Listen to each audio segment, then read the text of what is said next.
Marcus Reed never imagined that falling asleep on a stranger's shoulder at 30,000 feet would change his life forever. But when Charlotte Hale steadied his hand during turbulence, something shifted, a connection neither of them could explain. What started as an airport coffee became stolen glances, grease-stained hands learning to trust, and two hearts from completely different worlds daring to believe in something real.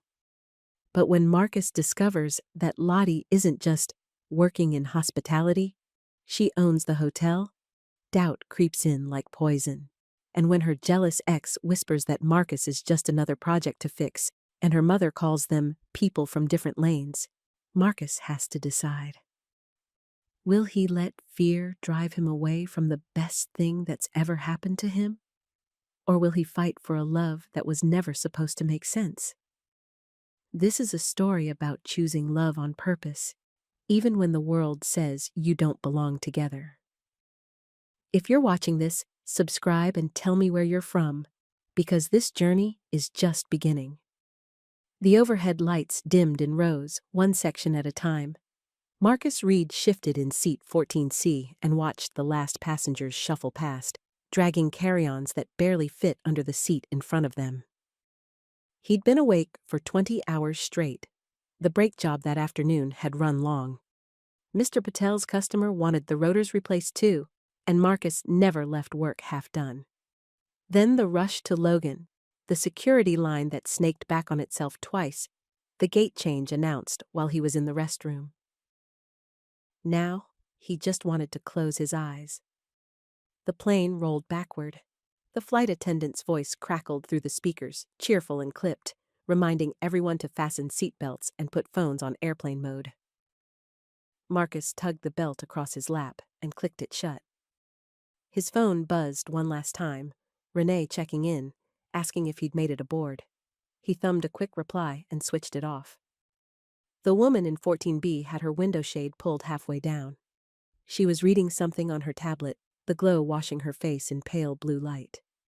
Marcus hadn't paid much attention when she sat down. She'd smiled politely, tucked a small leather purse under the seat, and kept to herself. That was fine. He wasn't much for airplane small talk. The engines whined louder. The cabin tilted as they taxied toward the runway.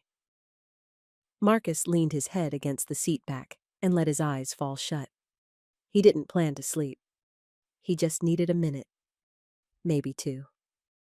But the hum of the engines was steady, and the seat was warm, and the long day pulled at him like a weighted blanket. His breathing slowed. His shoulders dropped. The plane lifted. Marcus didn't feel the wheels leave the ground. He didn't hear the ding of the seatbelt sign turning off, or the rustle of passengers reaching for their bags. He drifted somewhere soft and dark, where there were no rotors to replace and no alarms to set. Then the plane dipped. Just a little. Just enough to make his stomach tighten and his head tip sideways. His temple landed on something warm and solid. Not the window, not the seat. A shoulder. Marcus's eyes snapped open. He jerked upright, blinking hard, his heart hammering in his chest. The woman in 14B was looking at him, her expression somewhere between startled and kind. Her tablet was in her lap now, the screen dark. "I'm so sorry," Marcus said quickly. His voice came out rough. He cleared his throat. "I didn't mean to—" "It's okay," she said. The plane dipped again, and this time the seatbelt sign dinged back on. The pilot's voice came through the speakers, smooth and unbothered. "Folks, we're hitting a little chop here. Flight attendants, please take your seats." Marcus gripped the armrest. The woman glanced at his hand, then at his face. "First time flying?" she asked gently. "No," Marcus said. "Just tired." Another bump. His knuckles went pale against the black plastic. He hated this part, the feeling that the plane might just drop out of the sky and there'd be nothing anyone could do about it. He knew it was irrational. He'd flown a dozen times. But knowing didn't stop the tightness in his chest. The woman reached over and rested her hand lightly on top of his. Marcus looked down. Her fingers were slim and pale against his darker skin. She wasn't gripping him. She wasn't trying to fix anything. She was just there. "Turbulence always passes," she said quietly. He didn't pull away. He didn't say anything. He just breathed, and she was right. After a minute, the plane leveled out. The shaking stopped. The seatbelt sign stayed on, but the cabin felt still again. She lifted her hand. "Thank you," Marcus said. "You're welcome." He sat back, feeling the adrenaline drain out of him. His face was warm. He couldn't remember the last time a stranger had touched him like that. No agenda, no pity, just calm. "I'm Marcus," he said after a moment. She smiled. It was a real smile, the kind that reached her eyes. "Charlotte. Most people call me Lottie." "Nice to meet you, Lottie." "Nice to meet you too." They didn't talk much after that. The plane steadied. The flight attendants came back through with drink carts. Lottie ordered ginger ale. Marcus asked for water. They sipped in silence, the kind that didn't feel awkward. Marcus thought about asking what brought her to Boston, but he didn't want to sound like he was prying. And honestly, he was still embarrassed about falling asleep on her. He could feel the heat creeping up the back of his neck every time he thought about it. By the time the plane began its descent, the sky outside the window was starting to lighten. Pale orange and pink stretched across the horizon. Lottie pulled her shade all the way up and watched. "That's pretty," she said softly. Marcus leaned over just enough to see. "Yeah, it is." The landing was smooth. The wheels kissed the runway, and the plane slowed with a long, steady hiss. Around them, passengers started pulling bags from the overhead bins before the seatbelt sign even turned off. Marcus stayed put. He wasn't in a rush. Lottie gathered her purse and tablet, tucking everything into a small canvas tote. She stood, smoothing the front of her sweater. Marcus stood too, reaching up to grab his duffel from the bin above. "Thanks again," he said. "For, "It's nothing," Lottie said. "Really." They filed into the aisle with everyone else, moving in the slow shuffle toward the front of the plane. At the jet bridge, the crowd split. Some people turned left toward baggage claim. Others headed right toward ground transportation. Marcus and Lottie ended up in the same current for a few steps. Then the flow pulled them apart. He glanced back once. She was looking back too. Then the crowd swallowed her, and she was gone. The air outside the terminal was cold and damp. Marcus pulled his jacket tighter and joined the line at the rideshare curb. His phone buzzed.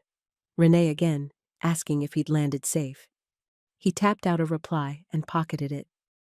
The line wasn't moving. People were checking their phones, muttering to each other. A security guard walked past with a walkie-talkie pressed to his ear. "Ground stop," someone behind Marcus said. "Fog delay." Marcus sighed. Of course. He scanned the crowd, more out of boredom than anything else. And then he saw her. Lottie was standing near a row of parked cars, her phone in one hand and her tote in the other. She was frowning at something, a small silver sedan with its hood propped open. Marcus hesitated. He didn't want to be weird, but she looked stuck, and he knew cars. He walked over. "Hey," he said. Lottie looked up, surprised. Then she smiled, and some of the frustration left her face. "Hey, small airport, I guess." "Car trouble?" "I think so. It won't start. The dashboard lights came on, but the engine didn't turn over." Marcus set his duffel on the ground. "Mind if I take a look?" "You know cars?" "I'm a mechanic." Her eyes widened a little. "Seriously?" "Seriously." "Then please, yes. Look." Marcus stepped around to the front and leaned over the engine. It was a newer model, clean and well kept. He checked the battery terminals first. The positive one had a thin layer of white-green corrosion crusted around the base. "There's your problem," he said, pointing. "Battery connection's dirty. It's not getting a good contact. Can you fix it? Got a rag or a towel?" Lottie dug through her tote and came up with a small microfiber cloth. "Will this work?" "Perfect." Marcus wrapped the cloth around his hand and scraped at the corrosion until the terminal was mostly clean. It wasn't a permanent fix. She'd need to get it properly cleaned and treated, but it would get her home. "Try it now," he said. Lottie slid into the driver's seat and pressed the start button. The engine turned over, smooth and steady. She got out, grinning. "You're a lifesaver." "Just a mechanic. Still." She looked down at the cloth, now smudged with green residue. "I owe you. At least let me buy you a coffee." Marcus glanced at the rideshare line. It still hadn't moved. The ground stop was going to last a while. "Okay," he said. "Coffee sounds good." The terminal cafe was small and overpriced, but the coffee was hot and strong. Marcus and Lottie sat at a tiny table by the window, watching planes inch across the tarmac in the fog. "So you're a mechanic," Lottie said. "Where?" "South Boston. Small shop. We do a little bit of everything. Brakes, engines, inspections." "Do you like it?" "Yeah, I do." He took a sip of his coffee. "There's something satisfying about fixing something that's broken. You can see the problem, you solve it, it works again." Lottie nodded. "I get that. What about you? What do you do?" She hesitated, just for a beat. "I work in hospitality." "Like a hotel?" "Something like that." Marcus didn't push. People were allowed to keep things vague. He did it all the time. They talked about small things, weather, the fog, the flight. Lottie mentioned she traveled a lot for work. Marcus mentioned his sister was a nurse and always on his case about getting more sleep. They laughed about airplane strangers and how weird it was to sit inches apart from someone for hours and never say a word. "Until you fall asleep on them," Marcus said, shaking his head. Lottie grinned. "I didn't mind." "Still embarrassing." It was sweet. He looked at her. She looked back, no teasing in her eyes. Just warm. His phone buzzed. The rideshare app was pinging. Cars were moving again.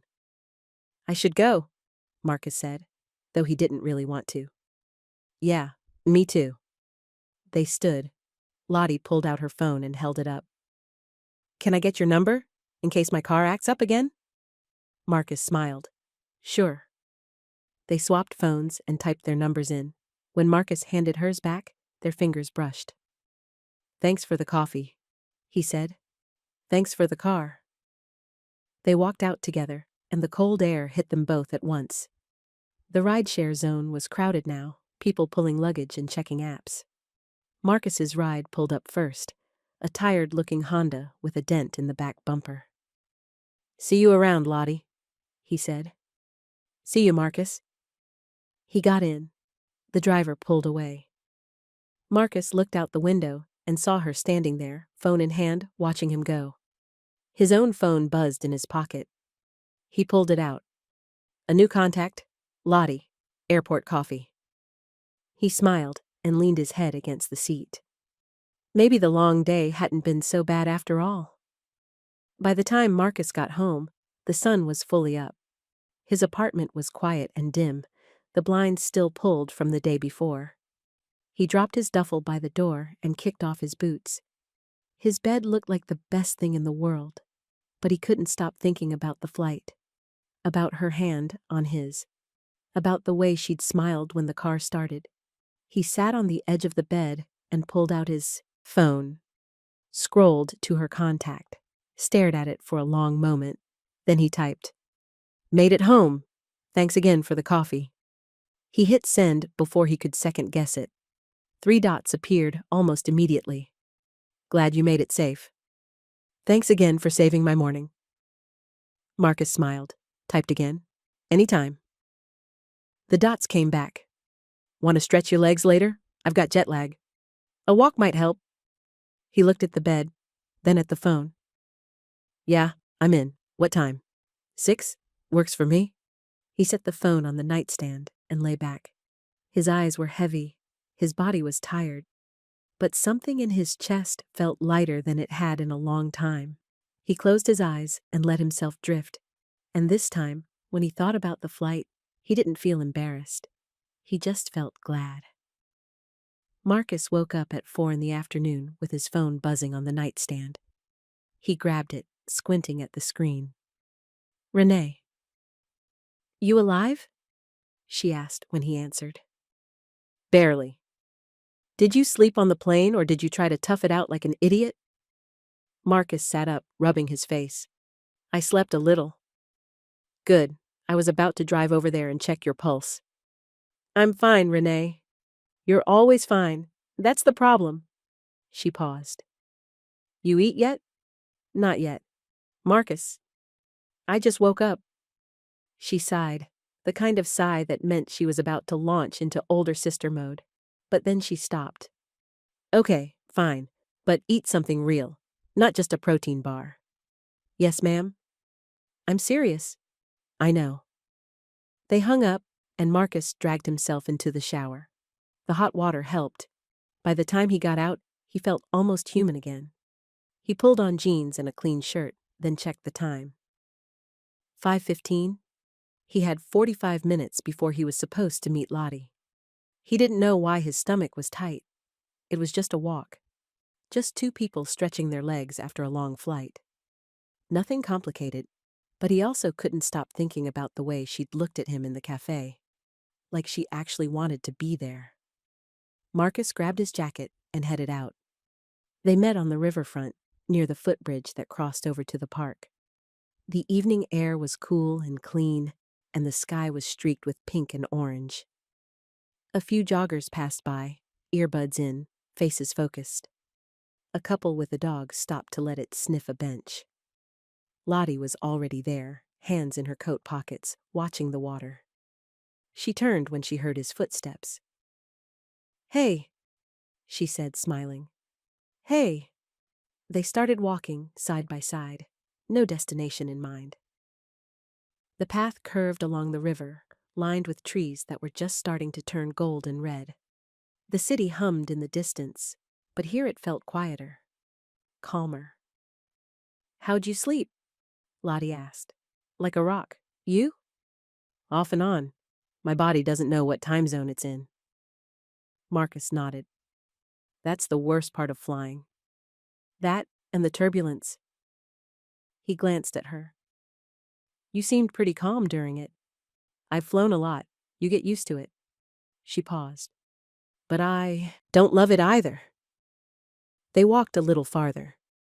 A cyclist zipped past, bell ringing. Lottie stepped closer to the edge of the path to make room, and her shoulder brushed Marcus's arm. She didn't pull away. So, she said, tell me something about you. Something I wouldn't guess. Marcus thought about it. I rebuilt a '72 Chevy Nova when I was 19. Lottie's eyes lit up.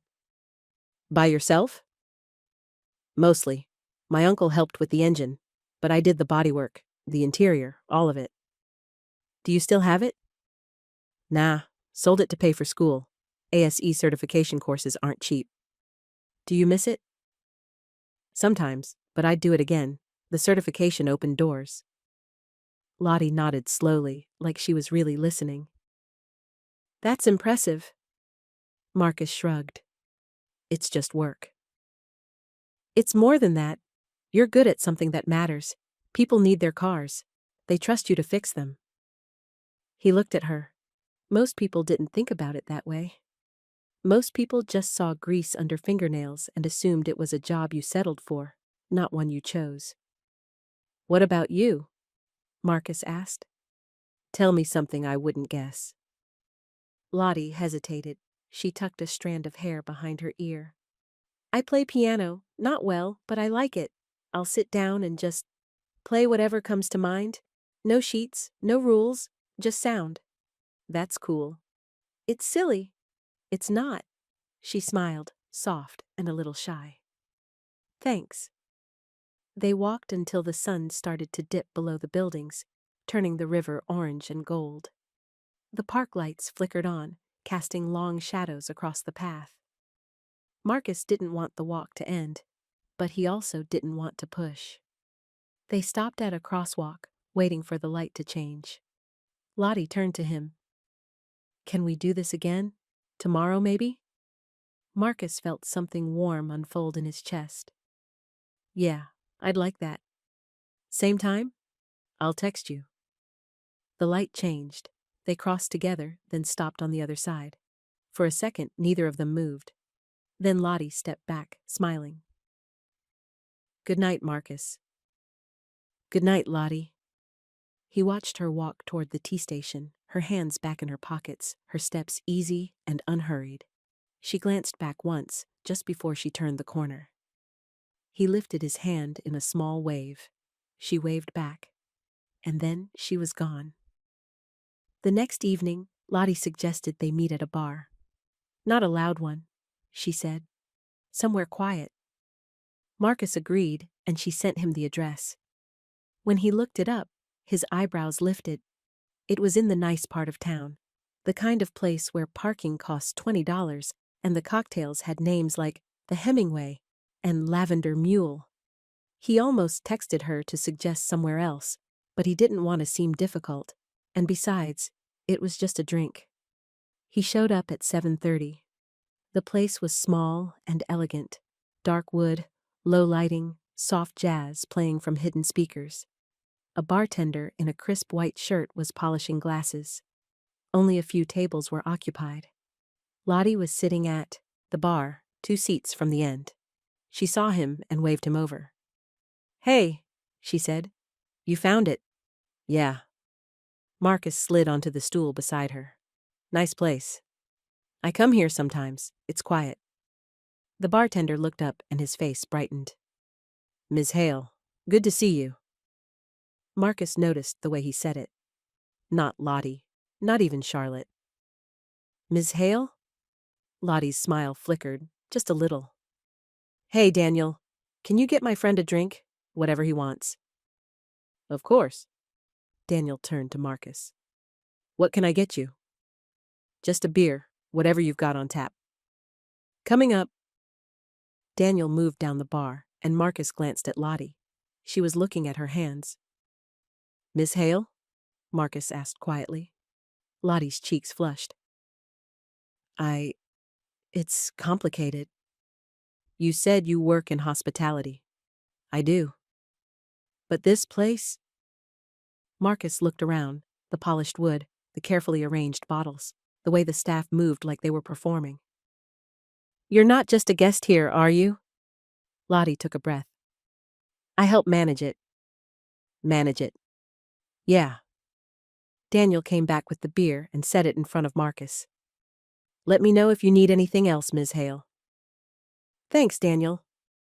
Daniel walked away. Marcus took a sip of the beer. It was good. Too good. The kind of beer that costs $12 a glass. Lottie, Marcus said slowly. What do you really do? She looked at him, and her eyes were clear and honest. Can we walk? I'll tell you, I don't want to do it here. Marcus set the glass down. Okay. They left, without finishing their drinks. The side street was quiet and cool. A few cars passed, headlights sweeping over the pavement. Lottie walked with her arms crossed, and Marcus walked beside her, waiting. Finally, she spoke.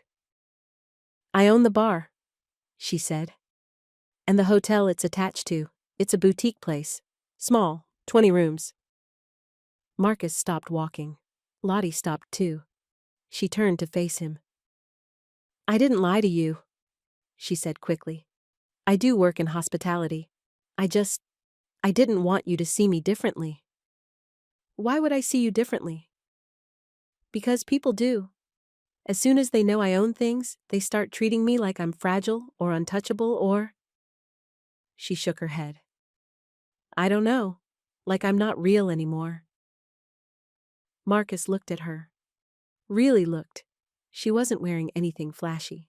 No jewelry, No designer labels, just a plain sweater and jeans. She looked like anyone else, but she wasn't anyone else. "You thought I'd treat you different," Marcus said. "I didn't know, and I liked the way you looked at me on the plane. Like I was just someone." Marcus's chest tightened. He understood that more than she probably realized. He'd spent his whole life being looked at a certain way because of where he came from, what he did, how he looked. He knew what it was like to want to be seen as just a person. But he also knew what it was like to be lied to, or at least not told the whole truth. "I get it," Marcus said, "but I wish you just told me." "I'm telling you now. After I had to figure it out." Lottie flinched. "I know. I'm sorry. I should have said something sooner." Marcus ran a hand over his head. He wasn't angry, not really, but he was cautious. He'd been here before, not with money, but with people who kept pieces of themselves hidden until it was too late to turn back. "I don't care that you own a hotel," Marcus said, "but I care about honesty." "I know. You're right." Lottie's voice was quiet. Can we start over? No hiding, just the truth." Marcus looked at her. Her eyes were wide and worried, and he could see she meant it. "Okay," he said. "Truth from here on out." Lottie nodded. "Truth." They started walking again, slower this time. The tension eased, but it didn't disappear completely. Marcus felt it sitting between them, fragile and uncertain. "For the record," Lottie said after a while, "I don't want you to feel like I'm trying to, I don't know, impress you with money or anything like that. I'm not looking for someone to fix," Marcus finished. She looked at him sharply. "No, God, no, that's not." "Then what?" "I just want to know you. That's it. No favors, no games, just you." Marcus believed her. He didn't know why, but he did. "Same," he said. "No favors. No weird rich person charity thing." Lottie's mouth twitched. "Deal." They shook on it, right there on the side street, under the glow of a street lamp. Her hand was small and warm in his, and when she let go, Marcus found himself wishing she hadn't. "Can I see you again?" Lottie asked. "Yeah," Marcus said. "But next time, we split the check, wherever we go." Lottie smiled. Fair. They parted ways at the corner, and Marcus walked home with his hands in his pockets and his mind turning over everything she'd said. He didn't know if this was smart. He didn't know if he was setting himself up for something messy. But he knew he wanted to see her again. And for now, that was enough. The next morning, Marcus met Lottie at a diner near his apartment. It was the kind of place with cracked vinyl booths and coffee that came in thick white mugs. The waitress called everyone Han and didn't bother writing down orders. Lottie fit right in. She ordered scrambled eggs and toast. Marcus got pancakes. They sat across from each other in a booth by the window, and the sun poured in, warm and easy. "So," Lottie said, stirring cream into her coffee. "Truth packed." "Truth packed," Marcus agreed. "I'll go first." She took a breath. "I inherited the hotel from my grandmother. She left it to me when I was 23. I didn't know what I was doing, but I figured it out. It took years. I almost lost it twice. But I kept it going, and now it's mine. Fully mine." Marcus nodded. "That's impressive." "It doesn't feel impressive most days. It just feels like work." "I get that." Lottie wrapped her hands around her mug. "Your turn. Tell me something true." Marcus thought for a moment. "I've got a sister, Renee. She's 2 years younger than me, and she basically raised me after our mom passed. She was 16. I was 18. We made it work, but it was hard." Lottie's expression softened. "I'm sorry." It was a long time ago. Still. Yeah. The waitress came by with their food. They ate in comfortable silence for a few minutes, the clatter of the diner filling the space between them. I have an ex, Lottie said suddenly. His name's Theo. He keeps calling. Marcus set his fork down. Does he know you're not interested? I've told him, multiple times, but he doesn't really listen. Want me to tell him? Lottie smiled a little. I appreciate that, but I can handle Theo. Marcus nodded. He didn't push, but he filed the name away, just in case. What about you? Lottie asked. Any exes I should know about? One, a while back. It didn't end great, but we're not in touch anymore. What happened? Marcus hesitated. He didn't usually talk about this, but they'd made a pact. She wanted me to be someone I wasn't, he said quietly. She kept trying to change me. The way I dressed, the way I talked, where I worked. She said it was because she cared, but it didn't feel like care. It felt like she was ashamed. Lottie's jaw tightened. That's awful. It is what it is. No, it's not. Lottie leaned forward. You don't need to change for anyone. You're... She stopped herself, then smiled. You're pretty great as you are. Marcus felt heat creep up the back of his neck. Thanks. I mean it. I know. They finished their food. Lottie insisted on splitting the check, just like they'd agreed. Marcus watched her count out bills and leave them on the table, and something in his chest loosened. This was good. This was real. So, Lottie said as they stood to leave, I want to see your world, the shop, the cars, all of it. You sure? It's not fancy. I don't want fancy. I want real. Marcus smiled. Okay, come by on Saturday. I'll teach you how to change brake pads. Lottie grinned. Deal.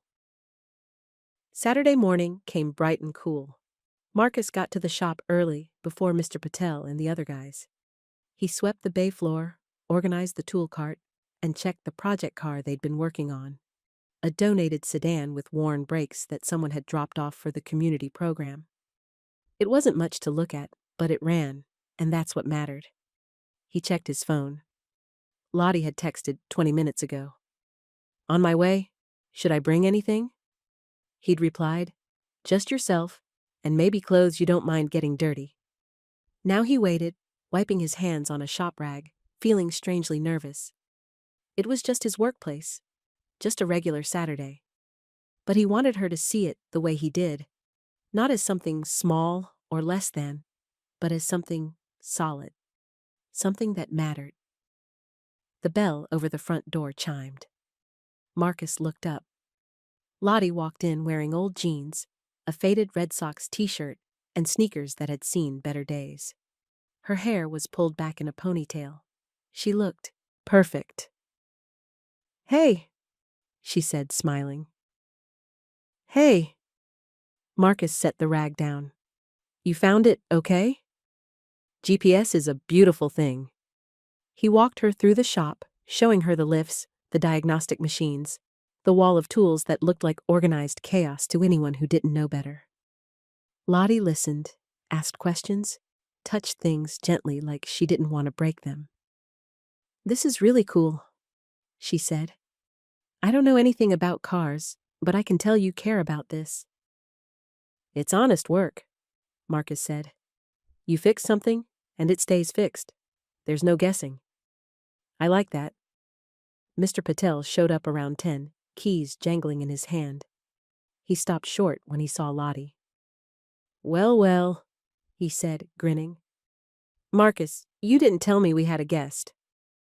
This is Lottie, Marcus said. Lottie, this is Mr. Patel. He runs the place. Technically, we all run it, Mr. Patel said, shaking her hand. But I sign the checks, so I get the title. He looked at Marcus. You teaching her the trade? Just brakes today. Good man. Start simple. Mr. Patel winked at Lottie. Don't let him scare you. He's a good teacher when he's not being grumpy. I'm not grumpy, Marcus muttered. Sure, sure. Mr. Patel headed toward the office, still grinning. Marcus shook his head and led Lottie over to the project car. He popped the hood, then walked her around to the wheel well. Okay, he said, crouching down. First thing, you always make sure the car's secure. Jack stands, parking brake, the whole deal. Safety first. Lottie crouched beside him, watching closely. Marcus walked her through it, step by step. How to remove the wheel, how to locate the caliper, how to check the brake pads for wear. His hands moved with practiced ease, but he slowed down so she could follow. Lottie asked good questions. Why this bolt and not that one? What happens if the rotor's damaged? How often brakes needed changing? Now you try, Marcus said, handing her a wrench. Lottie took it, her fingers wrapping around the handle. What if I mess it up? You won't. I'm right here. She bit her lip, then leaned in and positioned the wrench on the bolt. It didn't budge at first. She adjusted her grip and tried again. This time, it loosened. There you go, Marcus said. Keep going. Lottie worked the bolt free, her face focused and determined. When it finally came off, she looked up at him, eyes bright. I did it. You did. She grinned, and Marcus found himself grinning back. They worked together for the next hour. Marcus guided her through removing the old pads and installing the new ones. Her hands got dirty. Grease smudged her cheek. She didn't complain once. By the time they finished, the sun was higher in the sky, and Lottie was sitting on the shop floor, legs stretched out, looking exhausted and happy. That was amazing, she said. It was just brake pads. It was more than that. She looked at the car, then at him. You gave me something real, not some polished version of the world, just real. Marcus sat down beside her. That's all I've got. It's enough, Lottie said softly. Mr. Patel walked by with a clipboard, glanced at them sitting on the floor, and shook his head, smiling. Young people, he muttered. Lottie laughed. Marcus did too. She reached up and wiped at her cheek, smearing the grease even more. Marcus grabbed a clean rag and handed it to her. Here, you've got a little... Where? Everywhere. She laughed again, and the sound filled the shop, bright and unguarded. Marcus didn't want the day to end. That evening, they sat on a bench outside a sandwich shop, splitting a turkey sub and watching people walk by. The streets were busy with weekend energy. Couples holding hands, kids on scooters, someone busking with a guitar down the block. Lottie's phone buzzed on the bench between them. She glanced at the screen, and her smile faded. Theo? Marcus asked. She nodded and hit the side button to silence it. He doesn't give up. You want me to? No. Lottie set the phone face down. I'll deal with it. I just need to be more direct. Marcus didn't say anything, but he didn't love the idea of this guy not taking no for an answer. They finished the sandwich. Lottie balled up the wrapper and tossed it into a nearby trash can. 2 points, she said. Barely. Still counts. Marcus smiled. What are you doing next week? I don't know yet. Why? Come over. I'll make dinner. Nothing fancy, just... He hesitated. Just us. Lottie's expression softened. I'd really like that. Tuesday? Tuesday works. They stood and started walking toward the tea station. The sun was setting, painting the sky pink and orange. The air was cool but not cold. Lottie walked close enough that their arms brushed every few steps. At the station entrance, she stopped and turned to him. Thanks for today, she said, for letting me into your world. Thanks for wanting to see it. She hesitated, then stepped closer and wrapped her arms around him. Marcus froze for half a second, then hugged her back. She was warm and solid against him, and she smelled like soap and a little bit like motor oil. When she pulled away, her cheeks were pink. "See you Tuesday," she said. "See you Tuesday." She disappeared down the stairs into the station, and Marcus stood there for a long moment, feeling the warmth of the hug still lingering on his skin. He walked home with his hands in his pockets and a smile he couldn't shake. Tuesday evening, Lottie showed up at Marcus's apartment carrying a bottle of wine and wearing a soft gray sweater that made her eyes look bluer than usual. "I know we said no gifts," she said quickly, "but this is it's wine. It doesn't count." Marcus took the bottle. "It counts a little." "Okay, then you get to pick the wine next time." "Deal." His apartment was small and clean. One bedroom, a kitchen barely big enough for two people, a living room with a couch his sister had helped him pick out 3 years ago. It wasn't much, but it was his. Lottie didn't seem to mind. She looked around, taking it in. The framed photo of him and Renee on the shelf, the stack of car magazines on the coffee table, the small speaker in the corner. "I like it," she said. "It feels like you." "Is that a good thing?" "It's a great thing." Marcus had made pasta. Nothing fancy, just spaghetti with marinara and garlic bread. They ate at the small table by the window, the city lights glowing outside. "This is really good," Lottie said, twirling pasta on her fork. "It's just spaghetti." "It's homemade spaghetti. That's different." Marcus smiled. "My mom used to make it every Sunday. She'd let me stir the sauce, even though I always splattered it everywhere." "That's a good memory?" "Yeah, it is." They talked while they ate. About work, about Renee, about Lottie's hotel, and the guests who left strange reviews online. She told him about a couple who'd insisted their room was haunted because the radiator made a knocking sound. He told her about a customer who'd tried to fix his own transmission with duct tape. They laughed until their sides hurt. After dinner, they moved to the couch. Marcus put on some music, old soul records his uncle had given him. The kind of music that filled a room without demanding attention. Lottie leaned back, her legs tucked under her, wineglass in hand. "Can I ask you something?" "Sure." "When you look at me, what do you see?" Marcus turned to face her. "What do you mean?" "I mean, do you see the hotel? The money? Or do you see me?" Marcus set his glass down. "I see you. The person who fell asleep on a plane and wasn't embarrassed about it. The person who got grease on her face and didn't care. That's who I see."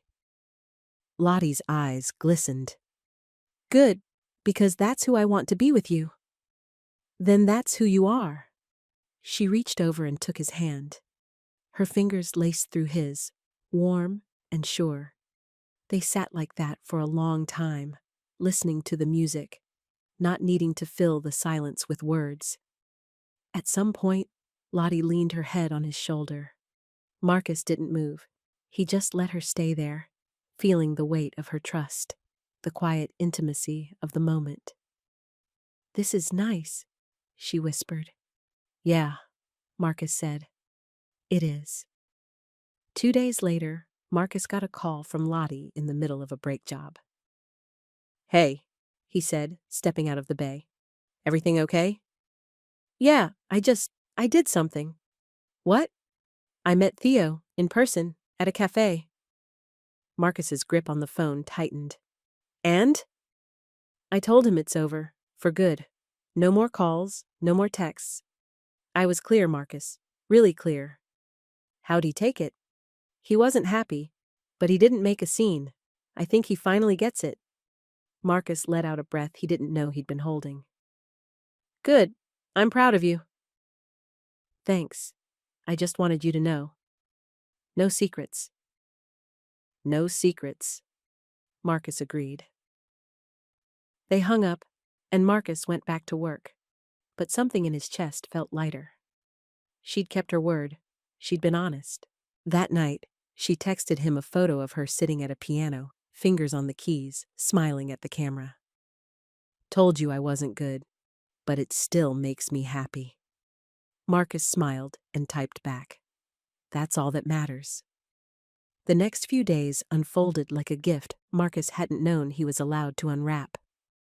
They texted throughout the day. Small things, nothing earth-shattering.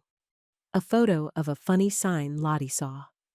A voice note from Marcus about a customer who'd named his car. They met for lunch on a bench near the river. They rode the bus together one evening when Marcus's car needed an oil change and he didn't want to drive it. Lottie didn't mind. She just sat beside him, legs pressed against his, reading something on her phone while he watched the city roll by. It felt easy, real. On Sunday, they went to a small farmer's market. Lottie bought fresh bread and apples. Marcus bought coffee beans from a vendor who roasted them on site. They walked through the stalls, hands brushing, shoulders bumping, and no one looked at them like they didn't belong together. That night, Lottie invited him to her townhouse. It was small but beautiful. Exposed brick, tall windows, a kitchen that smelled like lemons and herbs. A piano sat in the corner of the living room, just like she'd said. Play something, Marcus said. I told you I'm not good. I don't care. Lottie sat down at the bench and ran her fingers over the keys. She played something slow and wandering, no real structure, just sound that filled the room like warm light. Marcus stood behind her, watching her hands move, and felt something settle deep in his chest. This was it. This was what it felt like to be seen and to see someone in return. When she finished, Lottie looked up at him. What do you think? I think you're full of surprises. She smiled. Good surprises? The best kind. They went up to the rooftop after that. Lottie had set up a small table with candles and a portable turntable. She put on an old record, something jazzy and sweet, and they danced under the stars, the city humming below them. This feels like ours, Lottie said softly, her head resting against his chest. It does, Marcus agreed, and then, from somewhere below, there was a knock at the door. Lottie pulled back, frowning. I'm not expecting anyone. Want me to come with you?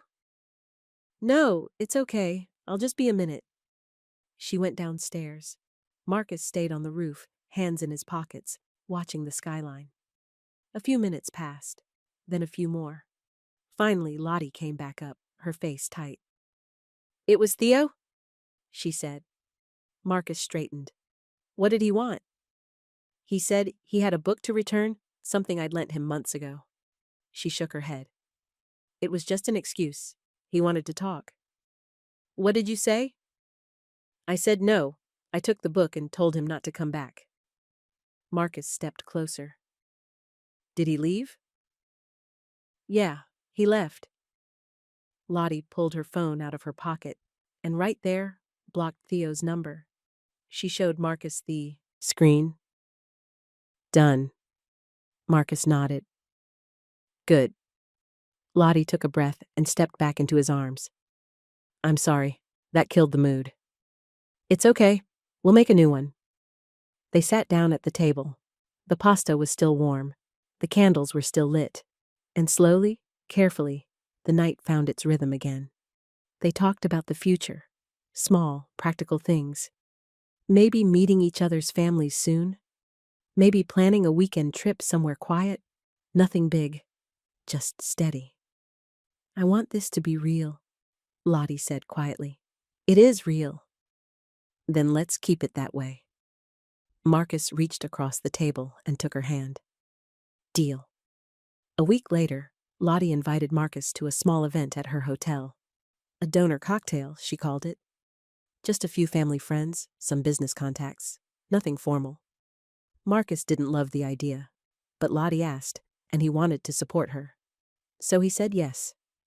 He borrowed a blazer from a buddy at the shop. He polished his shoes. He showed up at the hotel bar at 7 on a Friday night, feeling out of place but trying not to show it. Lottie met him at the door, wearing a simple black dress that made her look elegant and understated. She smiled when she saw him. "You look great," she said. "So do you." She took his hand and led him inside. The room was filled with well-dressed people holding cocktails and making small talk. Marcus recognized the type. Polite smiles, firm handshakes, conversations that never quite landed anywhere real. Lottie introduced him to a few people, an older couple who owned a gallery, a woman who worked in finance, a man who asked what Marcus did and seemed surprised when he said mechanic, though he hid it quickly. Then Lottie's mother arrived. Evelyn Hale was tall and elegant, with silver hair and a smile that didn't quite reach her eyes. She greeted Lottie with a kiss on the cheek, then turned to Marcus. "You must be Marcus," she said. "Yes, ma'am. Nice to meet you." "Likewise." Her gaze swept over him, polite but assessing. "Charlotte speaks highly of you." "She speaks highly of you, too." Evelyn's smile tightened just a fraction. "How kind." She moved on to greet other guests, and Marcus felt the weight of her judgment settle on his shoulders like a coat he didn't ask for. Lottie squeezed his hand. "Sorry, she takes time to warm up." "It's okay." But it wasn't, really. An hour later, Marcus was standing by the bar, nursing a soda, when someone stepped up beside him. "Marcus, right?" He turned. A man in an expensive suit stood there, drink in hand, smile sharp. "Yeah," Marcus said. "I'm Theo." Marcus's jaw tightened. "Lottie's ex." "That's right." Theo took a sip of his drink. "Listen, I'm just going to be straight with you. Lottie's great, but she has a pattern. She finds someone who needs fixing, pours herself into them, and then moves on when the novelty wears off." Marcus stared at him. "You don't know what you're talking about." "Don't I?" Theo's smile didn't waver. "Just be careful, man. I'd hate to see you get hurt." He walked away before Marcus could respond. Marcus stood there, hands curled into fists, heart pounding. Across the room, he saw Lottie talking to a guest, her face bright and open. She glanced over and caught his eye. Smiled. He didn't smile back. Then he heard it, a low voice nearby. Evelyn talking to a friend. "He's a kind man, but they're from very different lanes." Marcus set his glass down. He pulled out his phone and texted Lottie. "I'm stepping out. I need air." Then he sent one more. "I need space." He walked out into the cold night, hands shaking, chest tight, and he didn't look back. Lottie saw the text and felt her stomach drop. She was in the middle of a conversation with a donor, smiling and nodding, but her mind was already gone. She excused herself as politely as she could and scanned the room. Marcus wasn't by the bar anymore. He wasn't by the door. He was just gone. She grabbed her phone and typed quickly. "What happened? Please talk to me." The message delivered. No response. She waited, heart pounding, trying to keep her face calm. Around her, people laughed and clinked glasses. The jazz music played softly from the speakers. Everything looked perfect, but it wasn't. 10 minutes passed, then 20. Lottie made her apologies to the remaining guests. She smiled until her face hurt. She thanked everyone for coming, and the second the last person walked out the door, she grabbed her coat and left. She didn't cry on the ride home. She just stared out the window of the rideshare, replaying the night in her head, trying to figure out where it had gone wrong. Marcus sat on his couch in the dark, staring at nothing. His phone was on the coffee table, screen down. He could feel it buzzing. He knew it was Lottie, but he couldn't pick it up yet. Theo's words kept circling in his head. She cycles through Fixers and Evelyn's, different lanes. He knew what they were really saying, that he didn't fit, that he wasn't enough, that Lottie would wake up one day and realize she'd made a mistake. Marcus had felt this before. With his ex. With people who'd looked at him and seen someone to improve, someone to shape into what they wanted. He'd told himself Lottie was different, that she saw him for who he was, but maybe she didn't. Maybe she just saw a project. He ran his hands over his face and tried to breathe. His phone buzzed again. He didn't pick it up. The next morning, Marcus dragged himself to the shop. He hadn't slept. His eyes burned and his chest felt tight. Mr. Patel took one look at him and frowned. "You look terrible," he said. "I'm fine." "You're not fine. What happened?" Marcus shook his head. "It's nothing, just relationship stuff." Mr. Patel set down the clipboard he was holding. "The young woman from last week? Lottie?"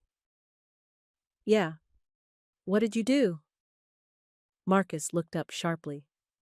"Why do you assume I did something?" "Because you're here looking like someone kicked your dog, and she's not." Mr. Patel crossed his arms. "So, what happened?" Marcus told him. "Not everything, but enough. The cocktail party, Theo, Evelyn, the feeling that he didn't belong." Mr. Patel listened without interrupting. When Marcus finished, he was quiet for a long moment. "You know what your problem is?" Mr. Patel said finally. "What?" "You're letting other people drive the car?" Marcus frowned. "What does that mean?" "It means you're sitting in the passenger seat while Theo and that woman's mother tell you where to go. You think that's fair to Lottie? To yourself?" "They said—" "I don't care what they said." Mr. Patel's voice was firm, but not unkind. "What did Lottie say? What did she do?" Marcus thought about it. Lottie had introduced him to people. She'd held his hand. She'd smiled at him from across the room. She hadn't hidden him or apologized for him. She'd just been there. With him. "She didn't do anything wrong," Marcus admitted quietly. "Then don't let pride drive the car."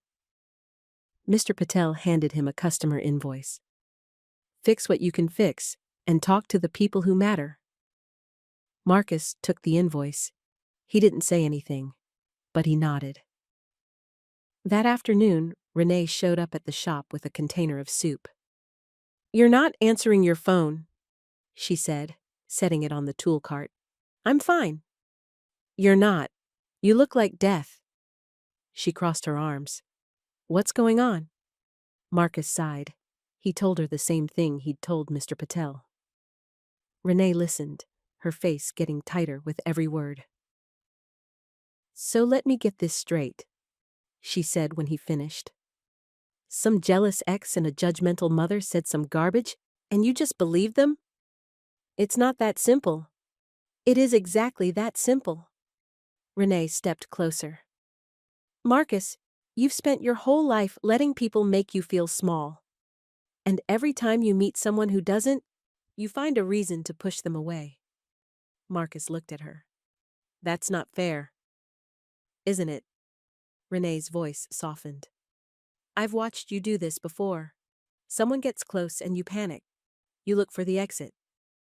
"I'm not panicking." "Yes, you are." She put her hand on his arm. "Talk to her, not to your fear. Talk to her." Marcus swallowed hard. "What if she realizes they're right, that we don't fit?" "Then at least you'll know. But running away before she even gets the chance to choose you? That's not fair to either of you." She squeezed his arm and left the soup on the cart. Marcus stood there for a long time after she left, staring at the container. Finally, he picked up his phone. He stared at Lottie's contact. His thumb hovered over the screen. Then he set the phone down again. Not yet. The next morning, Lottie showed up at the shop. Marcus was under a car, changing the oil, when he heard the bell chime. He rolled out on the creeper and froze. She was standing by the door, holding 2 paper cups of coffee. She wasn't wearing makeup. Her eyes were red. "Hi," she said quietly. Marcus stood, wiping his hands on a rag. "Hi. Can we talk?" He glanced at Mr. Patel, who was conveniently very focused on some paperwork in the office. "Yeah. Outside?" They walked into the alley behind the shop. It was quiet back there, just a dumpster and a couple of pallets stacked against the wall. Lottie handed him one of the coffees. "I don't know what happened," she said, "but I need you to tell me, please." Marcus looked at her, at the worry in her eyes, at the way she was holding herself like she was bracing for a blow. "Your ex talked to me," Marcus said. "At the party. He told me you have a pattern, that you fix people and then leave." Lottie's face went pale. "That's not true." "And your mom?" Marcus's voice cracked. "I heard her. She said we're from different lanes." Lottie closed her eyes. "Oh, Marcus. I just..." He shook his head. "I don't want to be someone's project. I don't want you to wake up one day and realize I don't fit into your world." "You're not a project." Lottie's voice was fierce now. "You're not. Theo is jealous and bitter, and my mother, she doesn't get to decide who I love." Marcus looked at her sharply. "Love?" Lottie's eyes widened, like she hadn't meant to say it, but she didn't take it back. "Yes," she said. "Love." Marcus felt something crack open in his chest. "I'm scared," he admitted. "I'm scared this won't work, that you'll see what they see." "What do they see?" "Someone who's not enough." Lottie set her coffee down on the ground and stepped closer. She took his hands in hers. "I see someone who's kind," she said. "Someone who fixes things and teaches people and shows up. I see someone who makes me feel safe and seen and real. That's what I see, Marcus. That's all I've ever seen." Marcus's throat tightened. "I'm sorry I left. I'm sorry they made you feel like you had to." They stood there in the alley, holding hands, the city humming around them. "I want us," Marcus said quietly. "I was just scared." "I want us too." Marcus pulled her into his arms, and she buried her face in his chest. He held her tight, feeling the weight of the last 2 days lift off his shoulders. "Come in," he whispered. "Let's talk, really talk." She nodded against him. They went back inside, and Mr. Patel pretended not to notice the way they were holding hands. That afternoon, Marcus went to Lottie's townhouse. They sat at her kitchen table with mugs of tea, and they laid everything out. Marcus told her about his ex, about the ways he'd been made to feel like he wasn't good enough, about the fear that had lived in his chest for so long, he'd forgotten it wasn't supposed to be there. Lottie told him about her grandmother, about inheriting the hotel and feeling like she had to prove herself every single day, about Theo, who'd wanted her money more than he'd wanted her, about her mother, who meant well but didn't always understand. "I don't want to erase who you are," Lottie said. "I don't want you to change. I just want you, exactly as you are." "I believe you," Marcus said. "I do, but I need us to have boundaries, real ones." "Okay, like what?" "We split costs, fairly. No favors, no, let me get this because I can. We're equals." Lottie nodded. "Agreed. And Theo stays blocked. I don't care if he shows up with 100 books. He doesn't get access to you anymore." "Done." "And your mom..." Marcus hesitated. "I'm not asking you to choose, but I need you to stand up for us. For me." Lottie reached across the table and took his hand. "I will. I promise." They made a list, actual boundaries, written on a piece of paper. Things they would do and things they wouldn't. Ways they would protect each other and the relationship they were building. By the time they finished, the sun was setting, and the kitchen was filled with soft golden light. I'm texting Renee, Lottie said, pulling out her phone. I want to invite her and her boyfriend to lunch. Sunday, here. Marcus smiled. She'll like that. Lottie typed quickly, then showed him the message before hitting send. Look okay? Perfect. She sent it. Then Marcus picked up his phone and sent a message of his own. To Evelyn, thank you for hosting the event. I appreciate the effort you put into it. I hope we can talk soon. It wasn't much, but it was a start. Lottie read it over his shoulder and kissed his cheek. Thank you. We're in this together, Marcus said. Right? Right. Sunday came bright and clear. Lottie set the table in her dining room with simple dishes and fresh flowers. She'd made roasted chicken, mashed potatoes, and green beans. Nothing fancy, just good food. Renee arrived first, with her boyfriend James. She hugged Marcus, then turned to Lottie and hugged her too. I'm glad you two worked it out, Renee said quietly. Me too, Lottie said. Evelyn arrived 10 minutes later, holding a bottle of wine and looking cautious. Lottie greeted her at the door with a hug, and Marcus shook her hand. Thank you for coming, he said. Of course. Evelyn's voice was polite but guarded. They sat down to eat. The conversation was careful at first, small talk about the weather, about James's job as a teacher, about Renee's shift schedule at the hospital. But slowly, it warmed. Renee told a story about a patient who'd tried to flirt with her while she was drawing blood. James talked about a student who'd written a poem about his cat. Lottie shared a funny review someone had left online about her hotel. Marcus mostly listened, but he felt lighter than he had in days. Halfway through the meal, he excused himself and went to his car. When he came back, he was carrying a small box wrapped in brown paper. He set it in front of Evelyn.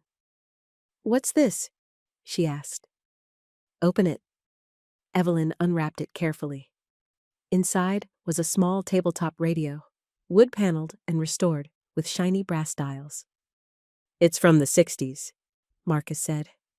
I found it at an estate sale a few months ago. Fixed it up. Lottie mentioned you used to listen to music with her grandfather. Evelyn stared at the radio. Her fingers trembled slightly as she touched the dials. It plays your wedding song now, Marcus added quietly, if you want to hear it. Evelyn looked up at him, and her eyes were wet. You did this? Yes, ma'am. She didn't say anything. She just turned the dial. The radio hummed to life, and a soft, crackling melody filled the room. An old love song, gentle and sweet. Evelyn closed her eyes and listened. When the song ended, she looked at Marcus, really looked at him. Thank you, she said. Her voice was thick. This means more than you know. Marcus nodded. You're welcome. Lottie reached under the table and squeezed his hand. Evelyn wiped her eyes and smiled, small but real. May we hear it again? Marcus turned the dial back, and the song played once more. Over the next week, Marcus and Lottie fell into a rhythm. 2 weeknights together, 1 apart. Sunday family calls. Lottie rode the bus with Marcus one evening, just because. They sat in the back, her head on his shoulder, watching the city lights blur past. Marcus visited her hotel bar one night and sat quietly while she worked, sipping coffee and reading a magazine. They always ended the night with a check-in. How are you feeling? Is this still good? Are we okay? And every time, the answer was yes. One evening, they walked along the river. The air was cool, and the sky was streaked with pink and orange. Marcus stopped at a bench and sat down. Lottie sat beside him. You know what's funny? Marcus said. What? On that flight, I fell asleep on your shoulder by accident. I was so embarrassed. Lottie smiled. I remember. Marcus leaned over, slow and deliberate, and rested his head on her shoulder. This time on purpose. Not embarrassed now, he said. Lottie laughed softly and wrapped her arm around him. Good. They sat like that as the sun dipped below the buildings, the river reflecting the fading light. I love you, Marcus said quietly. Lottie's breath hitched. I love you too. They didn't move.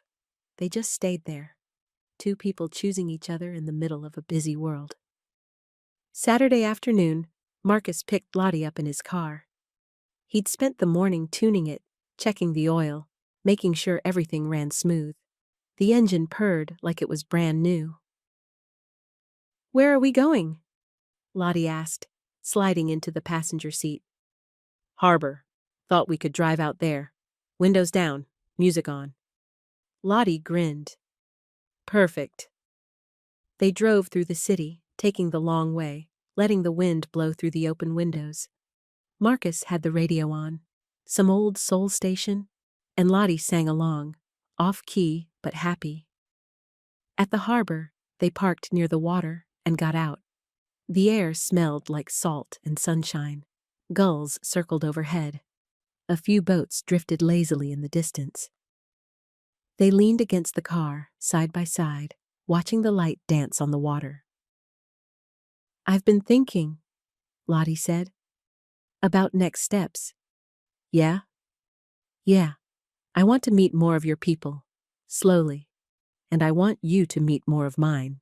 Not all at once, just steady. Marcus nodded. I like steady. And we keep talking, about money, about boundaries, about everything. No hiding. No hiding? Marcus agreed. Lottie turned to face him. And I want to keep building this, not rushing, just building. Marcus took her hand. Me too.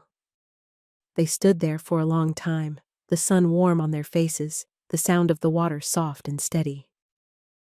We're having lunch at your mom's next Sunday, Marcus said. I'm bringing a playlist. She'll love that.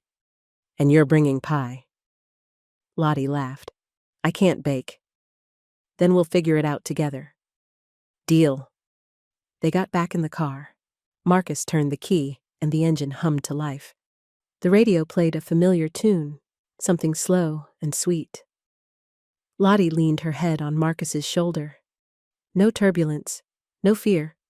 Just two people who'd chosen each other, on purpose, in the steady light of day. Marcus kissed the top of her head and put the car in drive. And they went home. The end.